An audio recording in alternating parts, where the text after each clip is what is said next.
नमस्कार मित्रों, आप सभी का मेरे YouTube चैनल ज्ञान गंगा में हार्दिक स्वागत है। मित्रों, आज बात करेंगे वीर सावरकर की।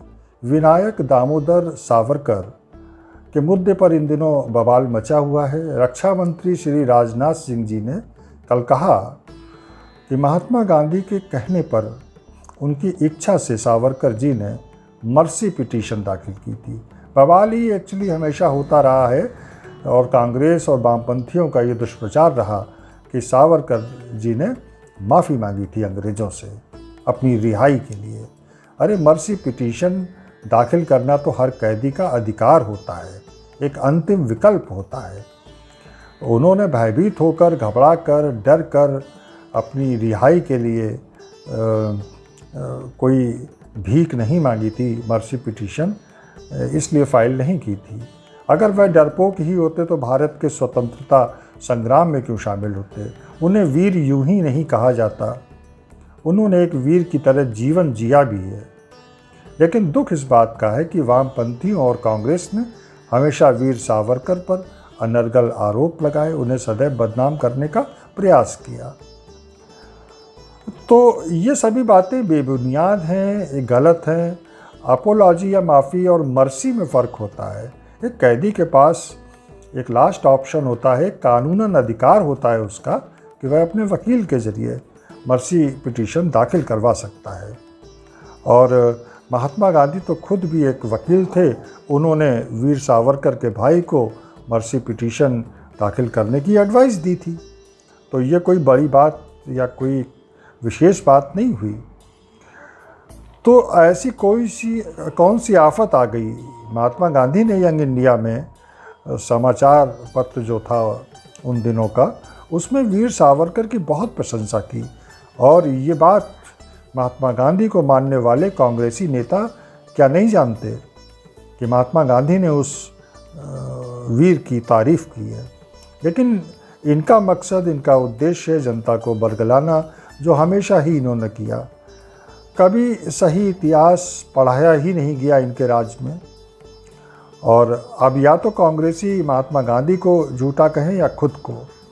ये तो प्रमाण उपलब्ध है कि महात्मा गांधी ने सावरकर जी की तारीफ़ की थी यंग इंडिया समाचार पत्र में। और जब उन्होंने तारीफ़ कर दी तो फिर इन कांग्रेस वालों को, वामपंथियों को क्या हक बनता है वीर सावरकर की बुराई करने का, उन्हें बदनाम करने का? महात्मा गांधी ने उन्हें ट्रू पैट्रियट और सन ऑफ इंडिया बतलाया है।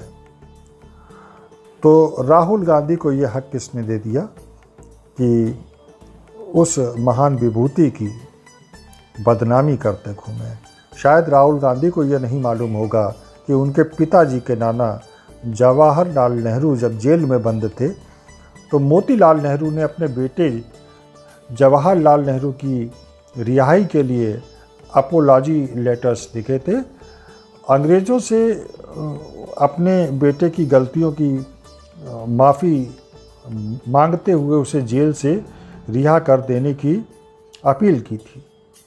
क्या राहुल गांधी के पास है इसका कोई जवाब? और 1980 में लिखे एक पत्र में इंदिरा गांधी जी ने भी सावरकर को फ्रीडम फाइटर और सन ऑफ इंडिया बताया। ये बात भी मूढ़मती राहुल गांधी को समझ में नहीं आती है क्या?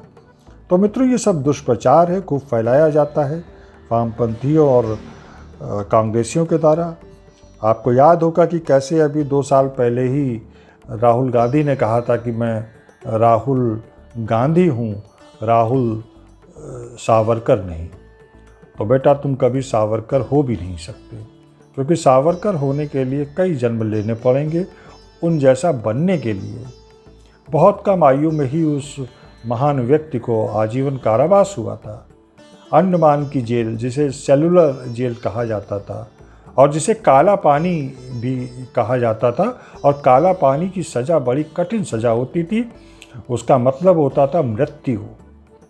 कल्पना करें कि कितनी कठिनाइयाँ उठाई होंगी उन्होंने उस अल्पायु में। अंडमान की सेलुलर जेल की कोठरी में कितनी यातनाएं झेली होंगी।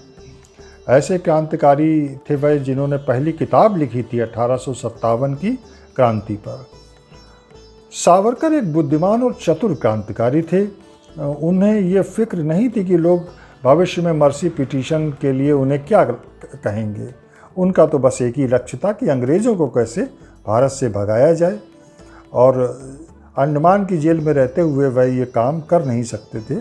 इसलिए उन्होंने बुद्धि से काम लिया, जेल से बाहर निकले और फिर जुट गए भारत की आज़ादी के लिए लड़ाई लड़ने। तो मेरे ख्याल से कांग्रेस को सावरकर से चिढ़ इसलिए रही क्योंकि सावरकर एक हिंदूवादी थे। उन्होंने सदैव हिंदुत्व की वकालत की। तो मित्रों, यहीं वाणी को विराम दूंगा। मिलेंगे अगले वीडियो में फिर किसी नए विषय के साथ। तब तक जय जय सिया राम, नमस्कार।